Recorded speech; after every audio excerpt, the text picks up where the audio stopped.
Joined in the studio by the Manfreds. You were just having a little bit of a tune-up there, lads, weren't you? Can we have a little bit of that again? First time this year. It's called music. Is that a harmonica there, Paul? It is a harmonica. Yeah. And does that require much tuning up? Well, actually, when they go balmy, Yes. you actually have to either throw them away or spend hours tuning them. Or, best of all, find a man called Tony Danica and send him the harp and he tunes it up. Because apparently you had to change the frequency of the harmonica recently, did you? Is that right? No. My harps are tuned to a certain frequency, which is just very, very slightly higher than the norm. Okay, so only dogs can hear it. Yeah, that's So right. when we play this, I'm very big in Battersea Dogs' home. They love me. Okay, the Manfreds, Manfred Man, of course, English beat rhythm and blues pop band of the 60s, Do What Diddy Dum Diddy Do, the Pink Flamingo, the Mighty Quinn. This is an interesting title, Mike, for an album. This is Manfred Man, the greatest hits and more. What is the more? the more is a couple of solo tracks from Paul Jones, two from Tom, McGuiness Flint, yeah. from McGuiness Flint, and I wrote a song called Handbags and Glad Rags, and I'm Mike Darbo. Oh yes, you and are. And that got included as well. I mean, this is a Christmas cracker ready to go, Tom. It is. It is. It really I'll is. take my grandchildren in espadrilles next summer. We have a little villa just outside Espadrille. Has there ever That been? one's been used before. Has there ever been anything more middle class said on radio? He's very radio too. Best is my dad was a navvy. Exactly. As the man says, it was far from espadrilles you were aired. You're right there. But Patrick, we are called the Manfreds. You are. You're called the us Manfreds. survivors of Manfred Man, yes. And so tell me, whose idea was it then to get back in the early 90s and call yourselves that? It was Tom's idea. He was celebrating his 50th birthday. And All those years ago. I just thought it'd be nice to get the bands I'd been in, the previous bands together, and the Manfreds. Manfred was on the road with the Earth Band and he couldn't do it, so he said, well, just call it the Manfreds, which is what we were called for shorthand anyway. We got together for one gig in 1991. Really? And really it was that thing, the phone started ringing and we all enjoyed it. So we've been together, 4 times as long as we ever were in the 60s. Because you guys have been going in some shape or form since 1962, would that be right? That's right. That was the very earliest day. I'm the only survivor from 1962, except for Mike Hugg, who's not here today. It feels like you guys are almost like a musical EastEnders. You sort of come and go and leave and get back together, and it's all a bit of it's a lovely thing. It was such fun. That, I think in fact it was Mike H who said we've really got to do more of this. Yeah, at my birthday party. And so we'd have. We do a tour every 18 months. Yes. And we all have different incarnations. I have my band, Paul and Tom have the blues band, Marcus plays with lots of more famous names even than us. Now, this is Marcus, your bass player, who someone said looks like me. They did indeed. It's not a compliment. For who? Yes, right, yes. For you, believe me. Marcus, how long have you been with us now? 15 years. Wow. He's a blow-in. I was brought in to lower the average age of the band, which I did successfully. For a while. For a while, yes. And now I've got grey hair. And they've stayed the same. Well, some of us have. Yeah. Hence, somebody asked me the other day if I was an original member. Oh, Marcus. How offensive. I know. So look, we were having a little gossip beforehand, and we were talking all about that British invasion. And what do you remember of that time, Mike? Well, I think Paul and Tom should answer that because I only joined the band in 1966. Only. So the British invasion was sort of 64 onwards, of which it was Dave Clark 5, The Searchers, Manfred Mann, you name the others, Paul. Rolling Stones? The Stones, of course. Whatever happened to them? Yes, the Beatles. Whatever happened to them? So is it true then around that time that all you guys were hanging out together, Paul, or am I just confused by old photographs? You can get confused by old photographs because sometimes, when people are all gathered together like that, somebody says, we need a photograph of this. Why? Because it only ever happened once. So everybody looks at them and thinks, wow, wasn't it great in those days? But I mean, things like your memory don't work quite as well. Somebody said to me, have you ever met Tom Jones? I said, I don't think I have. And then about a week later, there was a photograph in a magazine of Tom Jones, Brian Jones, and Paul Jones. There was absolute proof that I had met him. Ladies and gentlemen, I give you the 60s. I've got a photo from my little group, the Band of Angels, 1964, where we're all hobnobbing with Michael Caine, Terence Stamp, and David Warner. And Lady... Do you remember? Just about. Okay, so guys, what are you going to play for us first? What are you kicking off with? This was our second number one, and actually the last thing I was on before I left the group. Pretty Flamingo. Take it away.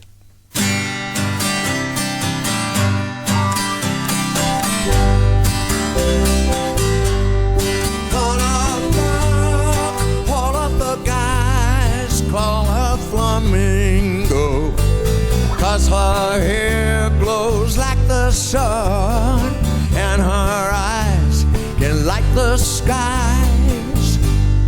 When she walks, she moves so fine, just like a flamingo.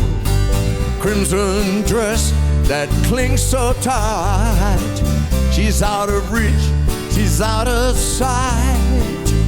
When she walks by, she brightens up the neighborhood. Oh, every guy would make her his if he just could, if she just would. But some sweet day I'll make her mine, that pretty flamingo. Then every guy is gonna envy me, 'cause paradise, you know, is where I'll be, yeah.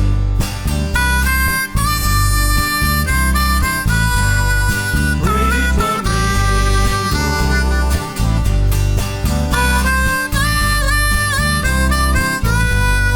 Pretty flamingo. When she walks by, don't you know, she brightens up the whole neighborhood. Oh, every guy would make her his if only he just could, if she just would.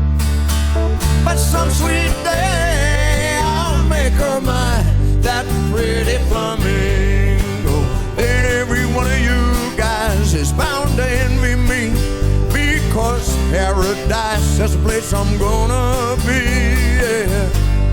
Sha-la-la, la-la-la-la, pretty flamingo.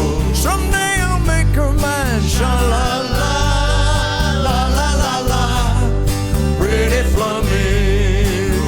Yes, I will, yes, I will. Sha-la-la, la-la-la-la, la-la-la-la. Oh, how dare you, gentlemen. How good was that? Magnificent, magnificent. Whenever you play these songs and you're used to playing them for so long, does there come a point where you think to yourself, we're going to do something slightly different on it, Mike? Or you think, no, it has to go back to this? How does it work? I think you bring a freshness to it every time. But Paul and I probably vary the odd phrase just to keep it musically fresh. But the audience need to feel familiar with it. So if you completely change it, it's not fair to them, really. Well, we've changed, some of them we've changed more than others. We probably haven't changed the number ones so much because, hey, it's sometimes irritating for the audience if you do. But hey, some of the other songs we've changed quite a lot. We've changed the feel, we've changed the riffs and all that sort of stuff that you play. And, on 5, 4, 3, 2, 1 is this thing that usually goes... Now, sometimes the saxophone player, Simon Curry, and I go... So making it a sort of Latin American thing. Ooh, cheeky. But, very often we change things and then we change them back again. And so whenever you listen to someone like Nathan, Tom, who's just come in and he's starting out, and you guys have been there and you've done it, you know, what was your advice for someone like him? Oh, keep at it. I mean, he's got a great talent.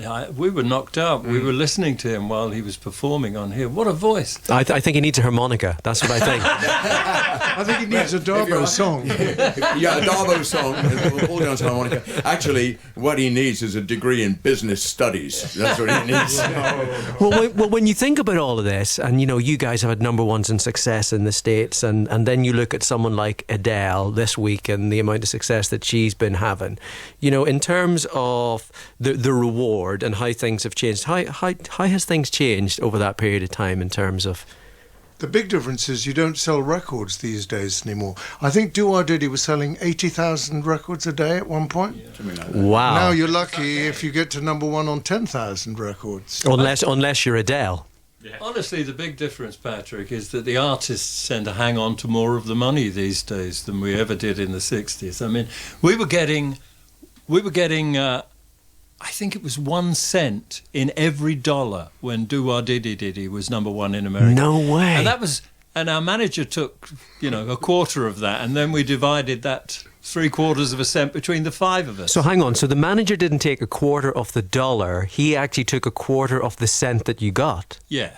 The record company took the dollar. EMI Records, big 99. prosperous record company. So that's the big difference. People have better contracts now. And more honest managers, I hope. But the other thing Not is, that our manager was dishonest, but you know, but you sticky know, fingers somewhere along the line. as he looks at me and says, you know.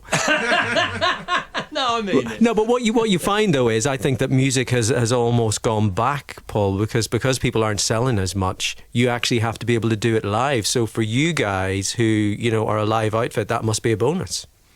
Well, I think it's great. I mean, there's so many talented people. Amazing. We just heard one this morning. But you have to be able to do it live. You used to go into, you know, and it was Exactly right.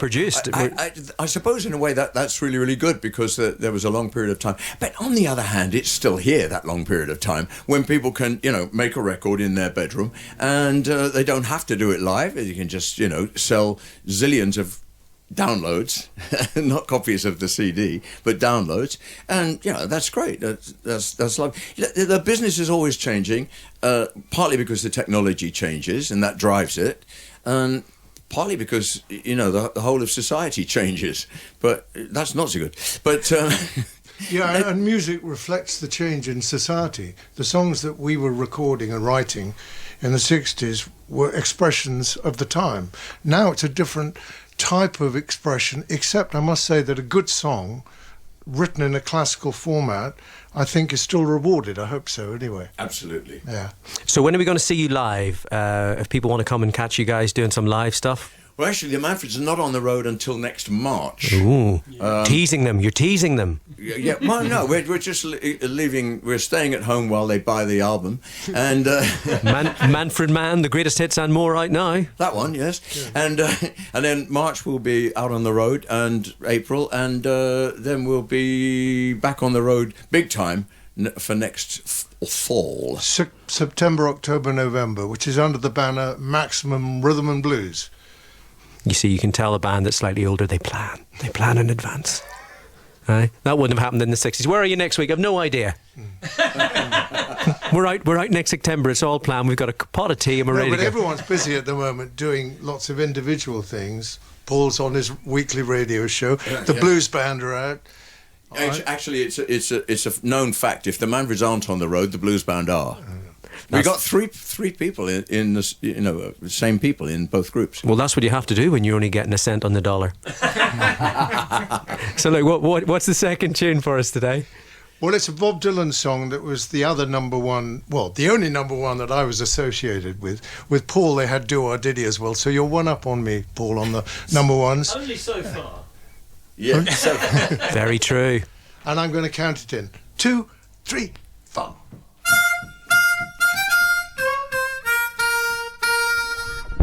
Come on without, come on within. You'll not see nothing like the Mighty Quinn. Come on without, come on within. You'll not see nothing like the Mighty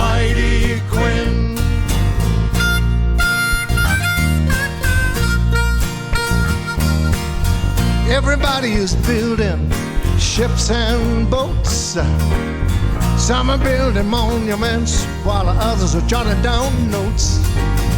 Everybody is in despair, every girl and boy. But when Quinn the Eskimo gets here, everybody's gonna jump for joy, yeah. Come on without, come on within. You'll not see nothing like the Mighty Quinn. Come on without, come on within. You'll not see nothing like the Mighty Quinn.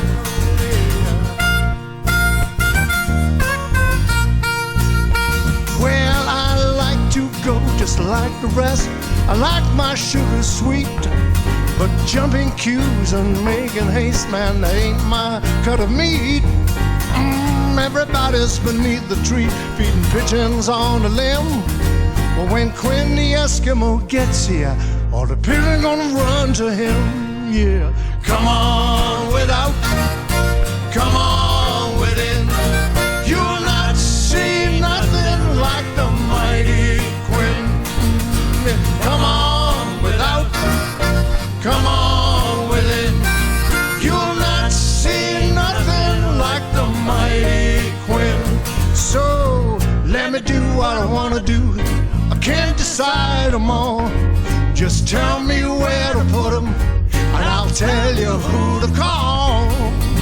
Nobody can get no sleep. There's someone on everyone's toes. But when Quinn the Eskimo gets here, everybody's gonna wanna doze, yeah. Come on without, come on within. You'll not see nothing like the Mighty Quinn. You know it's coming along, singing a song within. You'll not see nothing like the mighty, mighty, mighty Quinn.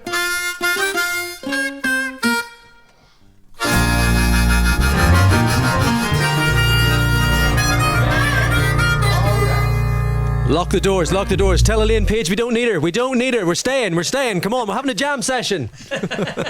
That is fantastic, guys. Thank you so much. Thanks to Mike, to Paul, to Tom, to Marcus on the bass. That, of course, is the Manfreds, the Manfred Man, the greatest hits, and more. All those gems is out now.